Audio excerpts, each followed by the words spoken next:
Constitution not work of a single party says Rajnath. क्या इसका हिंदी अर्थ हुआ? चलिए समझते हैं।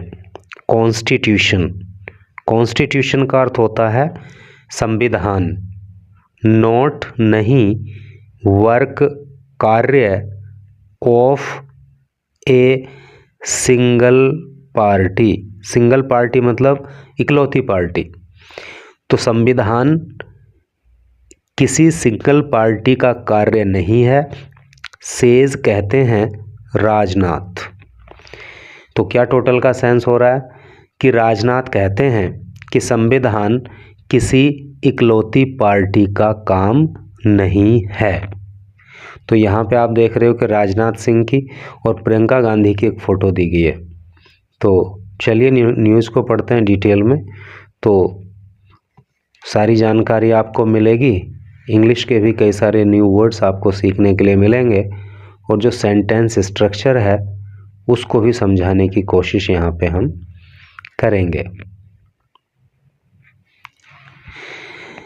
New Delhi, defence minister, defence minister का मतलब होता है रक्षा मंत्री, राजनाथ सिंह, जिनका नाम राजनाथ सिंह है, ऑन फ्राइडे, तो उन्होंने फ्राइडे को सैड कहा। क्या कहा? द कॉन्स्टिट्यूशन, कि जो संविधान है, वॉज नॉट द वर्क, वो कार्य नहीं है। देखो वॉज का मतलब तो था होता है, तो वह कार्य नहीं था, ऐसे नहीं बोलेंगे, बल्कि ऐसे बोलेंगे कि वो कार्य नहीं है। क्यों ऐसा बोलेंगे? क्योंकि पहला जो इस सेंटेंस का जो पहला पार्ट है वो पास्ट टेंस में है, सैड आ रहा है ना, तो इंग्लिश में तो अगले पार्ट को लिखेंगे पास्ट में ही, लेकिन हिंदी में बोलेंगे प्रेजेंट में। कैसे? कि रक्षा मंत्री राजनाथ सिंह ने फ्राइडे को कहा कि संविधान काम नहीं है ऑफ ए सिंगल पार्टी, किसी इकलौती पार्टी का, बट लेकिन इट वॉज, यह है, ए ट्रांसफॉर्मेटिव डॉक्यूमेंट। ट्रांसफॉर्मेटिव का मतलब होता है परिवर्तनकारी, डॉक्यूमेंट का मतलब होता है दस्तावेज। संविधान एक परिवर्तनकारी दस्तावेज है। अलाइंड, अलाइन का मतलब होता है एक सीध में चलना या समान चलना, विद सिविलाइजेशनल वैल्यूज़, और संविधान जो है, जो भारत की सभ्यता संबंधी मूल्य हैं, सिविलाइजेशनल वैल्यू का मतलब हो गया सभ्यता संबंधी मूल्य। तो भारत का संविधान भारत के जो सभ्यता संबंधी मूल्य हैं उनके अलाइन में रहता है, उनको साथ में लेकर के चलता है।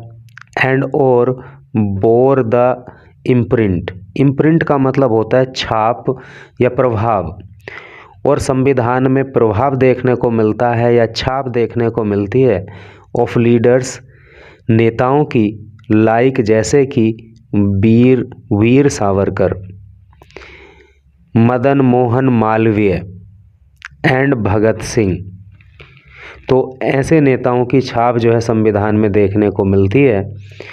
हु, जो, वर थे, नोट नहीं, इवन भी, मेंबर सदस्य, जो सदस्य नहीं थे, of the constituent assembly.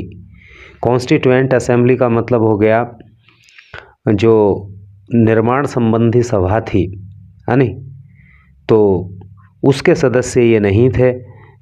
As well as, और सरदार वल्लभ भाई पटेल एंड श्यामा प्रसाद मुखर्जी। कहने का मतलब ये है कि जितने नाम लिखे हैं तो इन सभी नेताओं की छाप, इन सभी नेताओं का प्रभाव संविधान में देखने को मिलता है, भले ही ये कॉन्स्टिट्यूएंट असेंबली जो निर्मित्री सभा थी उसके सदस्य नहीं थे।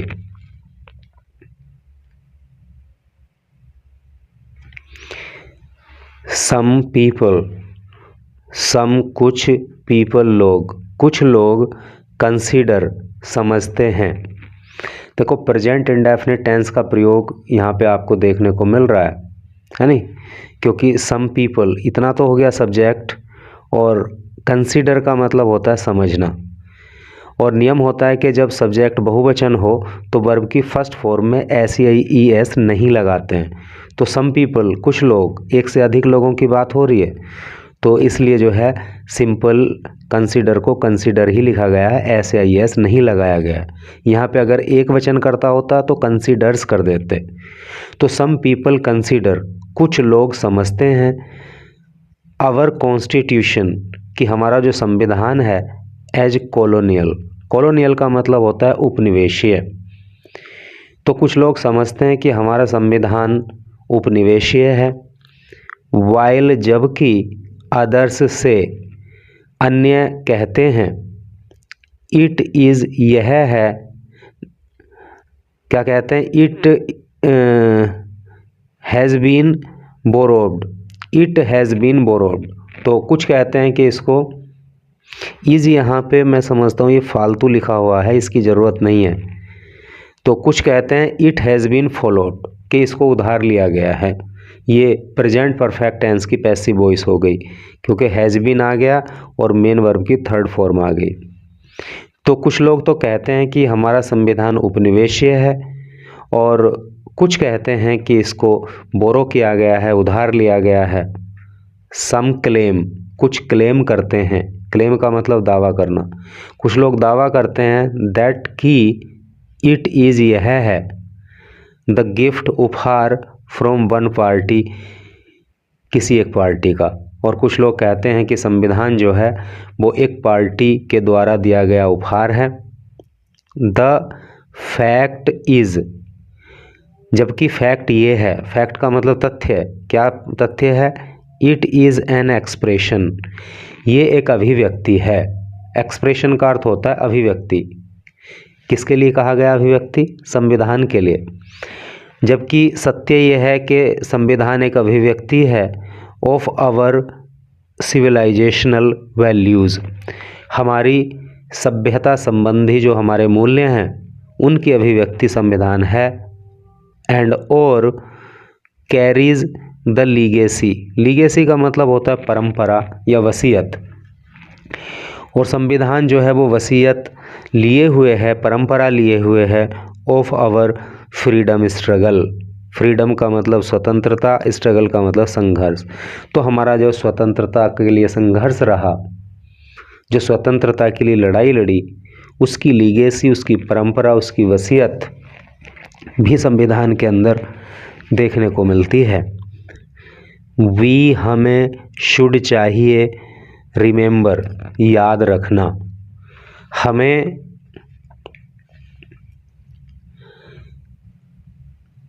हमें याद रखना चाहिए, रिमेंबर का मतलब याद रखना।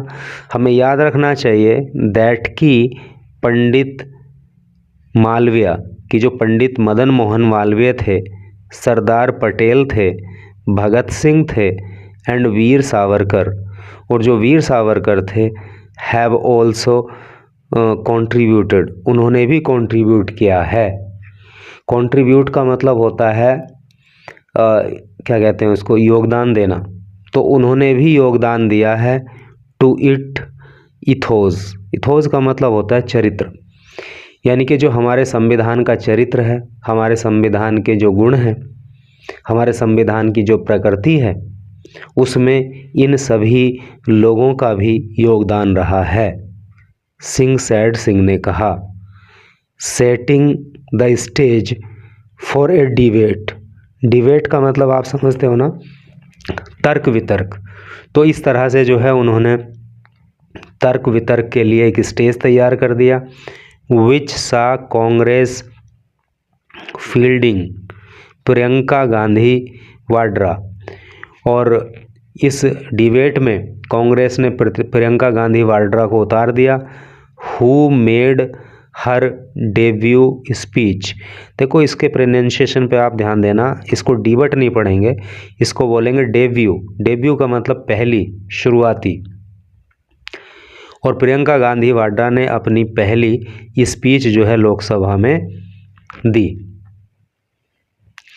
अटैकिंग, हमला बोलते हुए या हमला करते हुए, द गवर्नमेंट, सरकार पर। गवर्नमेंट को शॉर्ट में ऐसे लिख देते हैं। तो सरकार पर हमला करते हुए प्रियंका सेड, प्रियंका ने कहा। ये कौन सा टेंस है भाई? पास्ट इंडेफिनिट टेंस है। क्यों? क्योंकि प्रियंका तो सब्जेक्ट है और सेड जो है से की सेकंड फॉर्म है, और सब्जेक्ट के बाद जब वर्ब की सेकंड फॉर्म आती है तो वहाँ पे पास्ट इंडेफिनिट टेंस का अफर्मेटिव सेंटेंस होता है। तो सरकार पर हमला करते हुए प्रियंका ने कहा, क्या कहा? इट सीम्ड, ऐसा प्रतीत होता है या ऐसा लगता है, पीएम प्राइम मिनिस्टर अर्थात प्रधानमंत्री नरेंद्र मोदी, ऐसा लगता है कि प्रधानमंत्री Narendra Modi had not understood, प्रधानमंत्री मोदी ने नहीं समझा है। अंडरस्टैंड, देखो अंडरस्टैंड होता ना समझना, उसी की थर्ड फॉर्म है अंडरस्टूड। पास्ट परफेक्ट टेंस है क्योंकि हेल्पिंग वर्ब हैड आ गया है और मेन वर्ब की थर्ड फॉर्म आ गई है। अंडरस्टैंड की थर्ड फॉर्म क्या होती है? अंडरस्टूड। तो ऐसा लगता है कि प्रधानमंत्री नरेंद्र मोदी ने नहीं समझा है दैट कि इट वॉज भारत का संविधान, कि ये भारत का संविधान है।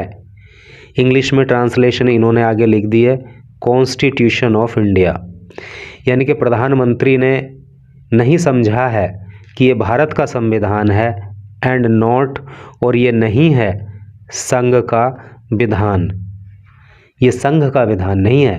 संघ मतलब राष्ट्रीय स्वयंसेवक संघ। आगे लिख भी दिया इन्होंने राष्ट्रीय स्वयंसेवक संघ मैनुअल, यानी कि प्रधानमंत्री ने शायद ये बात नहीं समझी है कि ये भारत का संविधान है और ये राष्ट्रीय स्वयंसेवक संघ का विधान नहीं है। द पीएम टचेज, पीएम प्रधानमंत्री प्राइम मिनिस्टर अर्थात प्रधानमंत्री टचेज, टच करते हैं। टच करना मतलब छूना। देखो प्रेजेंट इंडेफिनिट टेंस का प्रयोग है क्योंकि द पीएम सब्जेक्ट हो गया और टच की फर्स्ट फॉर्म में ईएस जोड़ दिया गया है। क्यों जोड़ा गया है? क्योंकि पीएम जो है वो एक वचन करता है और जब एक वचन करता हो तो वर्ब की फर्स्ट फॉर्म में एस या ईएस जोड़ देते हैं। तो द पीएम टचेज, प्रधानमंत्री छूते हैं, हिज फोरहेड, अपने माथे को, टू द कॉन्स्टिट्यूशन, संविधान से, है नी, अर्थात प्रधानमंत्री अपने माथे पर संविधान को टच करते हैं।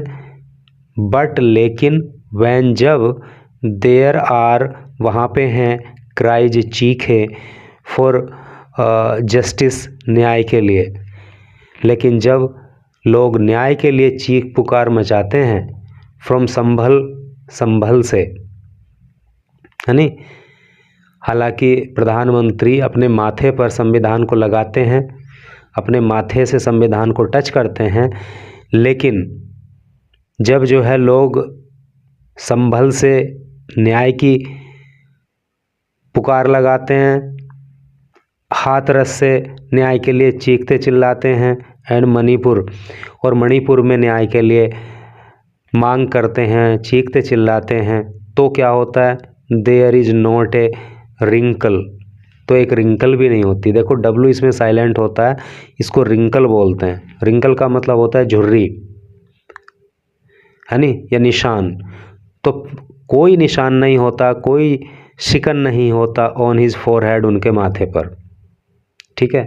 हालांकि मोदी अपने माथे पर संविधान को टच करते हैं, लेकिन जब लोग संभल से, हाथरस से, मणिपुर से न्याय की गुहार लगाते हैं तो उनके माथे पर कोई रिंकल नहीं होती। शी सैड, उन्होंने कहा। किसने कहा? शी किसके लिए आता है? फीमेल के लिए आता है ना, तो ये किसके लिए आया? प्रियंका गांधी के लिए। वाइल, जब की, अलेजिंग, और उन्होंने अलेज किया, अलेज का मतलब आरोप लगाना। ये बात कब उन्होंने कही? जब उन्होंने आरोप लगाया दैट की the BJP lead government, BJP lead government का मतलब हो गया बीजेपी के द्वारा चलाई जाने वाली सरकार। तो उन्होंने आरोप लगाया कि बीजेपी के द्वारा जो चलाई जा रही सरकार है, हैड मेड, उसने बना दिया, एवरी एफर्ट, हर प्रयास, टू ब्रेक द सुरक्षा कवच, अर्थात प्रोटेक्शन शील्ड, तो बीजेपी के द्वारा चलाई जाने वाली जो सरकार है उसने सुरक्षा कवच को तोड़ने का हर संभव प्रयास किया है। याद रखना, प्रोटेक्टिव शील्ड का मतलब सुरक्षा कवच, ऑफ जस्टिस न्याय का, यानी कि न्याय के सुरक्षा कवच को तोड़ने का हर संभव प्रयास बीजेपी की सरकार ने किया है। यूनिटी, एकता को तोड़ने का प्रयास बीजेपी की सरकार ने किया है। And freedom of expression, freedom of expression का मतलब होता है अभिव्यक्ति की आज़ादी, और अभिव्यक्ति की आज़ादी का जो अधिकार है उसका हनन करने का, उसको तोड़ने का काम बीजेपी की सरकार ने किया है। गारंटीड, जो गारंटी दिया गया है, यानी कि इन सभी चीज़ों की गारंटी दी गई है बाय द कॉन्स्टिट्यूशन, संविधान के द्वारा। हमारे संविधान में अभिव्यक्ति की आज़ादी, न्याय की मतलब न्याय सबको मिलना चाहिए, उस सब की बात जो है संविधान में कही गई है। लेकिन बीजेपी की सरकार ने इसके लिए जो सुरक्षा कवच संविधान में है उसको तोड़ने का काम किया है। ऐसा आरोप प्रियंका गांधी वाड्रा ने बीजेपी पर लगाया। तो इस तरह से करके न्यूज़ थी। मैं समझता हूँ कि आपको सब कुछ समझ में आया होगा और इंग्लिश के भी कई सारे न्यू वर्ड्स आपको यहाँ सीखने के लिए मिले होंगे। And thank you very much for reading the news till last.